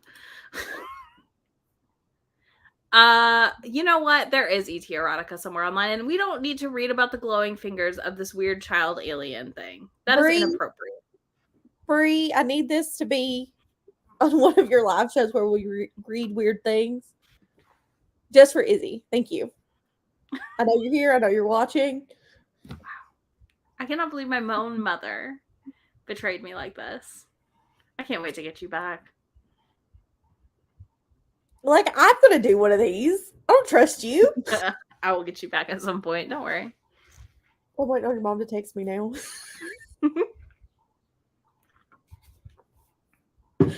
Okay. Bree says it's happening. The next one is less exciting. Okay. Still fun. What's your favorite pizza topping? Olives and banana peppers. Yep. That's my go-to. Consider our friendship here. Oh. But yeah, that's like what I always get is olives and banana peppers.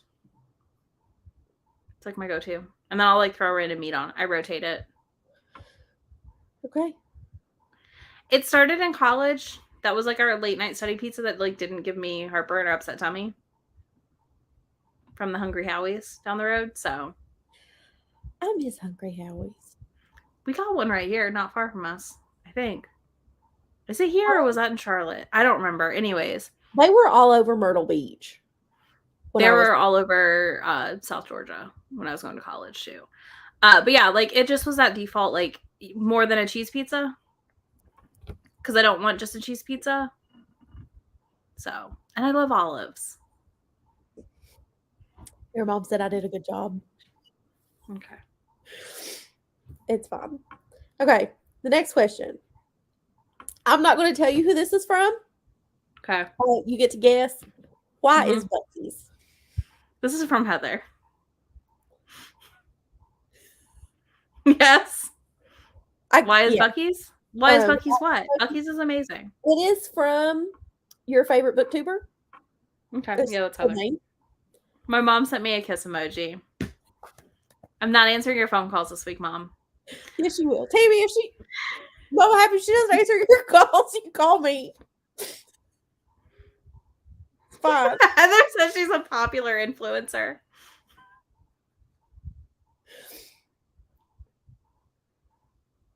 We're fine. Why not? Why not go to a place you can buy your home decor, you can buy artwork in the bathroom.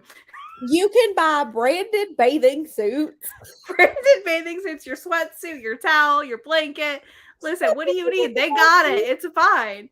Here's the thing. Why do I love Bucky's? There's problems with the owner, but I understand that. But when you are on a road trip through like Texas and there's nothing and you see a Bucky's in the distance, you're like, food, clean bathrooms, and like somewhere to walk around for a hot minute.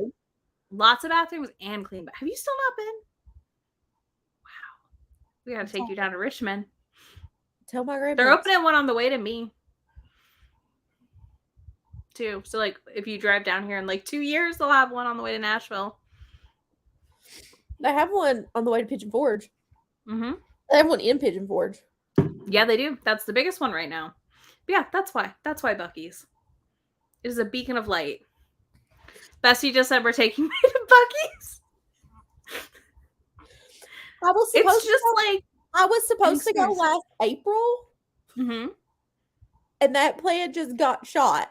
And also, Bestie's a resident Texan, and she agrees that Bucky's is just, it's a beacon of light on a road trip. You know the food, like they've got good food, really, really clean bathrooms. Like there's just people in the bathrooms cleaning constantly.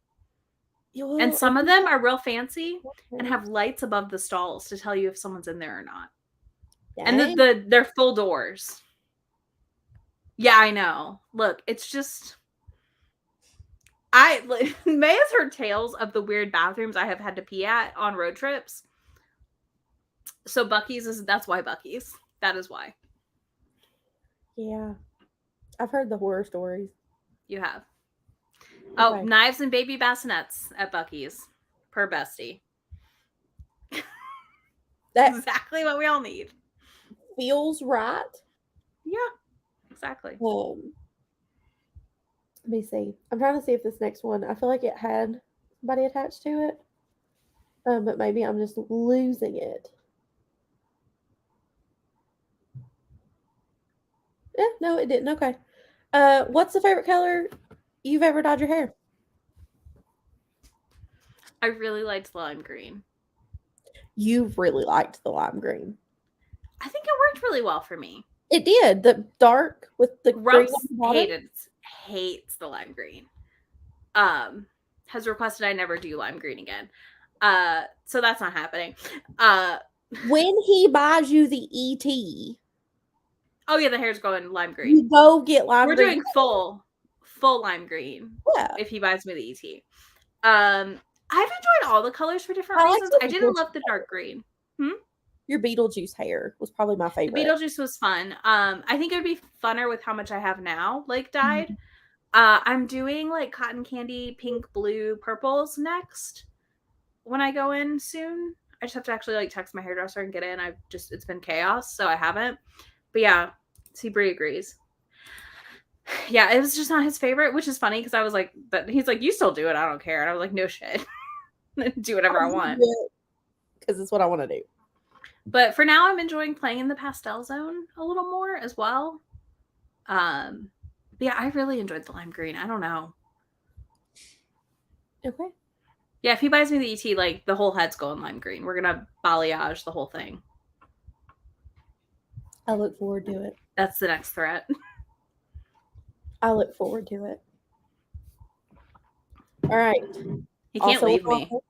No, he can't. It's been too long. Next question is, what's the best birthday gift you've ever received? I don't know. That's a hard one. Maybe my like drink around the world trip when I turned 21 at Disney. That was fun. That would be fun. That was fun. I don't know. I guess that. We'll go with that. That was fun. I'm okay with that. The next one is one that I do not know the answer to, and You're okay with it. I love this. You're like, yeah, I'm good with this answer. You're good. I'm sad that I don't know the answer to it. Oh, okay. I'm surprised that I don't know the answer to it. How did Grumps propose? Oh, that's an interesting one. I didn't expect this question. I didn't either. Huh. He didn't. He didn't. We had a discussion between basic training and flight school. What was he doing? Basic training and AIT. And I had my grandma's ring, and we just decided we were going to be engaged. Fair. Is this you, Brie? Yeah, I don't do public acts of I wanted it to be this big thing where he like got down on one knee and like cried. No. Like I had this whole in my head. Ask me privately about it later, and I'll tell you more that I can't say publicly due to stuff with his family. I wanted it to be like he got down on one knee and cried and was like, I couldn't live without you. And like it was this in my brain, it's this whole thing that is so not your husband. No, we had like to be, and for you to be like, what's wrong with you? Why are you doing this? It was like 5 minutes. And we had talked a lot in letters back and forth while he was in basic about it, as well. So it wasn't like out of nowhere, but it was like I was going to use my grandma's ring because that's always what I wanted to do, and then pick out my own ring because I have control issues. No. But like also, I hate the nightmare of the women who like get a ring they hate. It's not fun. So just to avoid that entire thing for me is the idea of like, let's use this heirloom and then we'll pick a different ring. So we used my grandma's ring. And then eventually I picked out I have a vintage like 1940s ring right now. And then I will probably in the next 2 or 3 years upgrade to a different ring because I just want something that I can wear and not be like panicked about. Because the ring I have being so old, I get like really nervous. Fair. But yeah, it was not a long speech. It was just a conversation between two adults, which is more my style, honestly. I would have said no in a public setting is the problem also. I didn't want it to be in public. In my brain, it's not in public. Yeah, but I'm just saying like that to me, horrifying. Because number one, you would say no. Number two, I can't imagine your husband doing that in public. Which is funny though, because like he goes on stage and plays to giant crowds, right? And I am like would throw up. Like I could not do it. And Like, I couldn't do it. So it's really interesting and weird to think about. But yeah, public for me is a no-go. And I'm just like not, I don't know. I'm not into that. Like, that's not, I don't know. That's just not how we show our love in our relationship. We show our love by like screaming at, no, not really screaming at each other. What I saw on TikTok was called Silly Little Man Time, in which we act like goofballs together. You do. That's how we show our love. I'm sad he didn't give you a big speech. Remind me to ask Bree how JT proposed. Oh yeah, okay. I'm sure that's fun. I feel like that story has to be fun. Oh yeah. I feel like JT did a long speech and or some sort of I don't talking. think he did. You don't? There was some kind of talking. Yeah, well, that's because it's JT. Yeah, I know. That's what I mean. Grumps is the opposite. I can't wait to throw the two of them in a room together. Oh my God. I just want you to film. I don't want to be there because that's stressful. But I want you to film it. I want you to film their meeting. Just two tall guys talking. Yeah. Yeah. All right. Okay. Next question. What is your most embarrassing moment? I don't know. Getting recognized at a Polycon? That was funny. Not by me though, unfortunately. She did not get embarrassed when I ran at her screaming, "Oh my God, you're Izzy Happy for Now." She just stared at me like I was crazy. She did not think it was funny. I thought it was hilarious. I don't know. I don't get like overly embarrassed by things, if that makes sense. But I was like, not like, and don't, anyone watching, don't feel bad if you said hi to me at a Polycon or anything like that, or if you want to come say hi to me at an event. It was just embarrassing that way where it's like, oh God, that's right. I have a public platform. He joins all of our things now, Brie. We will have an opportunity to hear the story. I'm very excited. I'm very excited for this. Yeah. JT's always around. He is. It's the best. We love it. I mean, like, it's not that I don't think I have them. I'm just like, I mean, God, I trip on Ariel. Like, I don't know what to tell you. Like, they're like, that's the thing, right? Like, they're like semi-constant in my life, but also like, I just don't care. You do trip a lot. And that comes from me, who also trips a lot. Yeah. Mm-hmm. I mean, I have just been like holding a thing and dropped it, and Grumps goes, "You good?" And I'm like, "Yeah, I just stopped holding it. I don't know." You ever do that? You're just holding the thing and you just drop it, and you're like, "How did I?" Whatever. Actually, oh my God, no, I have it. Can I tell this? Hold on, I have to message Mae. Okay. Fun. So excited. Sorry, I know this is really great live streaming. I just sent it. Is that a good one? Is that a good one, or is that too much? I think you have to reword it a little bit. Okay. Hold on. Hold on, y'all. We're workshopping my answer.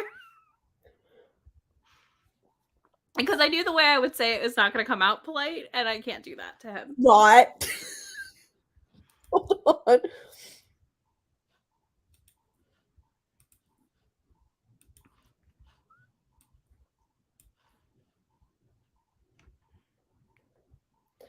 I gave you a rough response. Okay. Yes. Okay. Response, so no, yeah, this is it. So the most embarrassing thing of my life is that Grumps is one of my biggest supporters because he will tell people about my channel. People he works with, people he's on work trips with. She went viral. My wife went viral on TikTok. Said person, oh, what's her username? Went to go watch the video. And there's a thing about Grumps' work in me, and it's that I don't exist.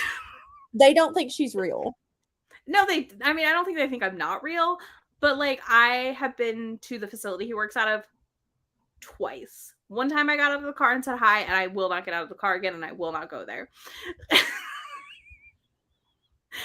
And Grumps has told some of his coworkers about my channel who also read, and they watch. So hi, if you're watching this. Wasn't it like his daughter read romance or something? His old boss's daughter read romance, so he checked my channel out, said I was very passionate, and gave his daughter my channel so she could get romance recs, which is really sweet. Like, it's really sweet, but it is like mortifying to me that I could meet these people and they've watched my channel. What? It was a different. Okay. But again, hi. I appreciate it. But it's just like, does that make sense? She has freak out moments when this happens, and I get mass. And I don't want to go into full detail about it, but like we should talk about it in the group chat later. Greatly. One of them wants to have lunch or dinner with me when they come to town, and I'm like down. Like, I'll go to dinner with her and Grumps. Like, it's no biggie, but like, it's just, you know what I mean? Like, the things I talk about on this channel, monster dicks, just lots of sex, lots of things. It makes me embarrassed every time I think about this. So it's not like me inflicting it on myself. It is me being inflicted with it by others. And I appreciate the support, but also it stresses, it really stresses her out, and it's really funny. It would stress you out too. It would, but Izzy is typically very even-keeled and like can remain calm when multiple stressful situations are going on at once. But when that happens, my life right now around me, and I'm just like, I'm the calm one right now. Izzy is chaos, and you have to like stop and be like, it's gonna be okay. It's gonna be okay. All's well. But yeah, it's just weird. Like, it's fine. Like, I'm happy to talk. Like, I'll talk books with anybody. Anybody wants to talk to me about books, I'm like, cool, let's talk about books, especially romance and anything I like to read. But like, it's just, I mean, we did it at Barnes & Noble. We helped that girl pick out books. Like, you know, I had a girl stop me at Barnes and ask me about my shoes, and I was like, oh yeah, they're this, and I like them. Like, I don't care. I'll talk to people. But like, the idea that like people Grumps works with and that work for him watch my channel is interesting. And I hope that like in their brains they call him Grumps. Like, I want one of them to just approach him one day and call him Grumps, and he'll be like, that'd be really funny. What? I hear him. That would be. Can you hear him? Yeah, he's playing Call of Duty. Speak of the devil. He asked them, do you ever hear me in the background? Because I'll be playing Call of Duty, and I said, I don't record videos when you're doing that. It's only lives usually. It's usually like this. Yeah. And it's usually for Bree's lives. For members. When he gets really mad and like all the cuss words start coming out, those are the best.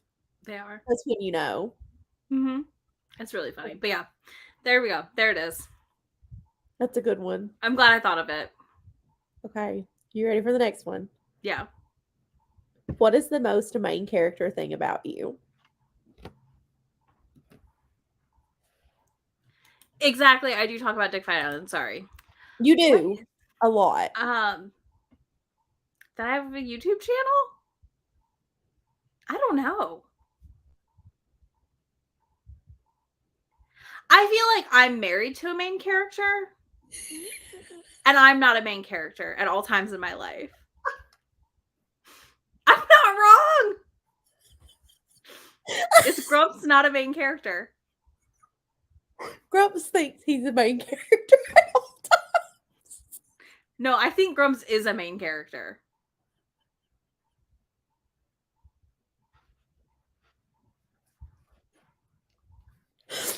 I love it. You don't think so? He's just mean to me. But like, his life is that of which like makes no sense at times. No, 100%. That's fair. Like that's fair. Like, I don't mean that meanly. I just mean like I don't want to talk about it publicly completely, but like there's just a lot of things about Grumps' life and things that happen to him that I'm like, I am not the main character. Bree does agree that it's always on her. He's like, Scott the It is. It is. And it's always really funny because we'll all just start laughing because we hear him yelling. That I have a library, but like everybody, a lot of people have libraries now. I don't know. May, what's the most main character thing about me? You look a little like Snow White today. Yeah. We're channeling the Snow White going on. Yeah, I am pretty That's pretty main character. I guess, yeah. You're a French bulldog. Yeah. It's also pretty and a black cat. And a black cat. Yeah. I guess I'm feisty like most main characters. We're equally as feisty people, though. We're both like... What are you talking about? I'm not feisty. For two people that are 5'3", on good days, we are both ready to throw down at a moment's notice. Side note, I moved a whole vanity by myself at 8:30 this morning. You did, and you told me I don't need Grumps, and I was like, that's fine. Between the two of you, I don't have to move anything. No. Peas is pretty main character. Peas is a main character. Peas is a main character, and Peas believes that she is a main character. Yeah. And Peas does not care to let you I do think Grumps would deny it if we told him he was a main character. But I do feel like... things. He does. He denies being grumpy. Exactly. Grumps doesn't even think he's grumpy. It's fine. Exactly. Peas is a main character. Millie tries to be a main character, but the poor Millie swats that dream. We were eating dinner, and we watched Peas like hunker down and wiggle her little butt as Millie's like coming around a box that Peas had knocked out of a chair, and Peas like jumps up to get her, and Millie just freezes. And Peas was like, pop, pop. And then gave her a kiss and walked away. And I was like, Millie wants to be a main character so bad. She's just not. Said, absolutely not as long as I'm in this house. No, Millie is just too sweet to be a main character. She is that sweet, sweet sidekick that takes a nap with you. She does like to sleep. And cuddles. She loves to cuddle and sleep. The next 3 questions come from the same person. They were our last 3 questions, unless we get something like that. And you have to tell me who they're from based on the first question. Okay. And the first question is, how many snowmen are too many snowmen? 1 is too many. Because that snowman book was terrible. That's bestie. Absolutely it is. Because I read that book and told you all about how bad that book was. / read some of it to you both on FaceTime. But how many snowmen is too many snowmen? Any snowman is too many snowmen. Anything more than 0 is too many snowmen. Yes. Yes. Okay. Anything more than 0 is too many. I love that I know it's her question because I just get the text pop up in the corner.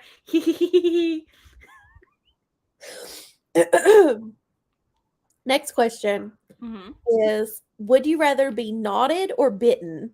Or bitten, 100%. Nodding sounds painful. Nodding does not sound fun. And the last question, sorry, Mama Happy, and my mom. Has your partner ever offered to cosplay in bed? Absolutely not. No. No. That's weird. No. Look, if you're into it, that's fine, but no. Bestie asked all of these questions. And we love her. Did you conspire with her? No, she sent me these on her own. Oh, I'm proud of her. She texted me. We texted back and forth about it. And I said, you don't have to submit them through the Google form. Just text them to me. And she did. Okay. And then I made them the last 3 questions and the questions that Mae is excited to ask. Category of question. Yeah, of course. Because I was very excited to ask those. Because they were funny. Bree also thinks they're hilarious. They were funny. I immediately knew the snowman. I was like, it's bestie. It has to be. I read it to them. Well, not all of it, but I read a portion of it to y'all on FaceTime, and you both were just like, this is terrible. And I was like, this is terrible. It's bananas. And it had no reason being. It was bad bananas, too. Bad bananas. Yeah. Not good this bananas. Was like brown bananas. This is the bananas that I don't eat.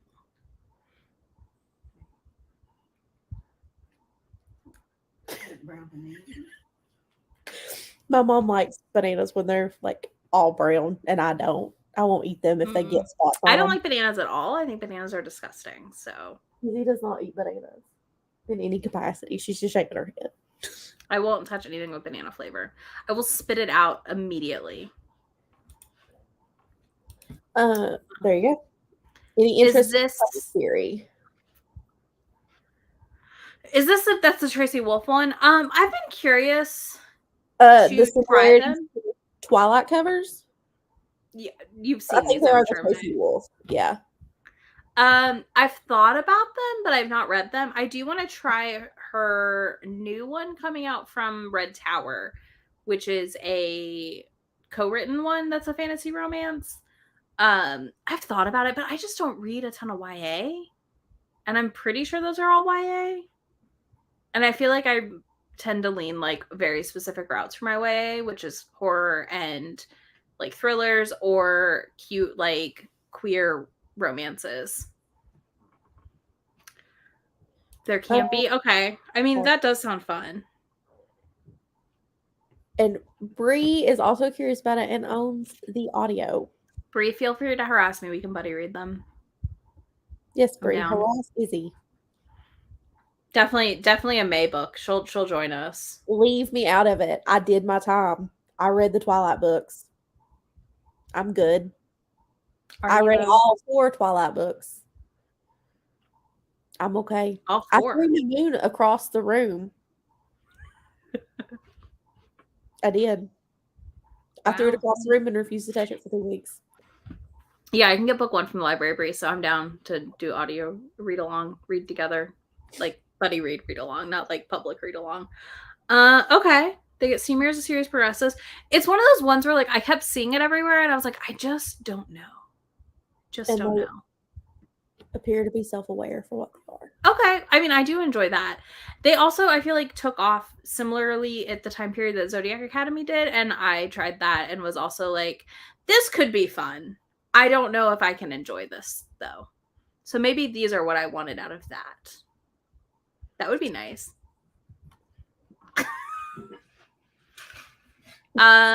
Bree, I think maybe we'll see you late October. May's gonna be so mad. No, I'm not. I would probably faint. It's fine. I talk to Bree regularly, and I'd probably hit the ground. I still can't believe she wants to be my friend. It's fine. JT just walked in the room. He missed your whole live. How rude, JT. I'm very upset with you.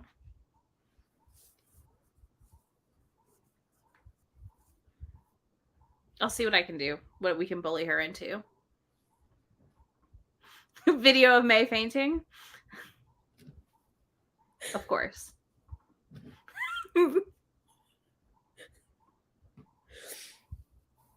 I don't believe that. It's fine. Those are all of your questions. Yeah. JT is sorry that he missed it. He was gaming. How dare. It's fine. How dare he? Friendship over, JT. It can't be over. He always drinks out of his AFC Richmond glass when he knows I'm going to be involved. Aww. I love it. So, JT gets the sticker out. I mean, Grumps is gaming too, so like I get it. It's fine. It is what it is. I just love that Bree has to reassure you that you're actually friends all the time. Just in case. But yeah, if anybody else has a question, drop it real quick and we'll head out here in a minute. We're almost at 2 hours, so it's wild. It was a quick 2 hours. It really was. But it was fun. And I enjoyed this. I liked getting to ask questions. Yeah. And to giggle and to conspire with your mother and Bessie. That's probably the best part. Oh, just got the babies in bed from Bestie. No. Babies and doggos. Are there any tropes to steer clear of completely? I will read almost anything once. So not really. I mean, I do like basically just like walk away from all Christian romance and Christian fiction. That's just not my jam. If you want to call that a trope or a subgenre that I avoid. I'm not a huge friends to lovers fan, but I'll read it occasionally. I don't love the pregnancy trope like a lot of people. Obviously, I'll skip that usually, but like one of my favorite books is Pregnesia. So she's pregnant in that book and it's bananas. I usually am very cautious when people rec any like enemies to lovers because I don't trust people to recommend enemies to lovers books. I feel like they're always rivals. That's fair. Next live for everyone, you will see something from Mae and I. Look, watch my July reset is what I'm going to tell you right now. Yeah, we got to watch my July reset. You're going to hear about something we're doing in July. That involves lives. So watch that. And if you have any ideas for lives that you want to see from us, just tell Izzy. Yeah. Don't tell me. Yeah, just shoot me a message. Let me know on Insta or wherever. You know, much like Brie, I get bullied into these things. You enjoy doing this with me. I'm glad it was fun and entertaining. We tried. JT has his AFC cup. I know. Okay. I was like, I had to be sure you saw this. No, Brie. Brie, well, we could figure this out. Absolutely. Maybe we could read like our favorite scenes, like quotations from our favorites to Mae and see how she reacts. I think I'm busy that day. Wow. To me and Brie. I think I'm busy. Monsters are just not a thing. I know. That I can get behind. All right. We're gonna find a way. Even Bestie said the Kraken one. I'm so nice to you people. All the time. Mama Happy, I don't know that she doesn't have good enough internet right now.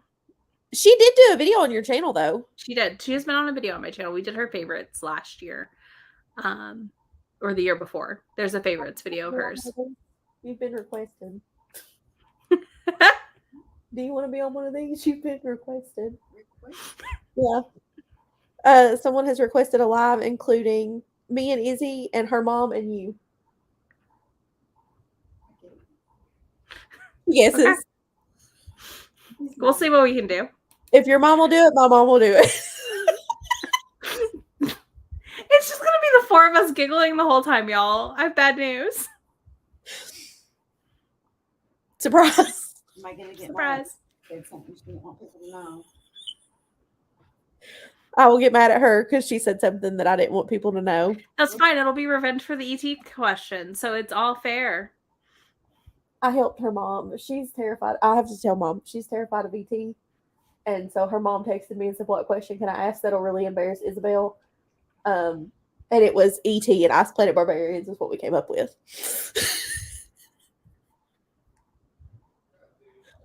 Y'all are so mean to me. All right. We're going to end this. Thank you everyone for coming. Thank you so much for all the congrats and stuff for 5K. I don't know. It's still weird. I still see the number and I'm like, how are we here? But I'm excited for it too. So we will be back very soon with more things with Mae and I, probably, maybe. Who knows? She might ditch me after this. Yeah, okay. You can't get rid of me. I know. You know where I live. You know where I'm going. Yeah, I do. This is true. All right, bye, y'all. I'm going to hit it.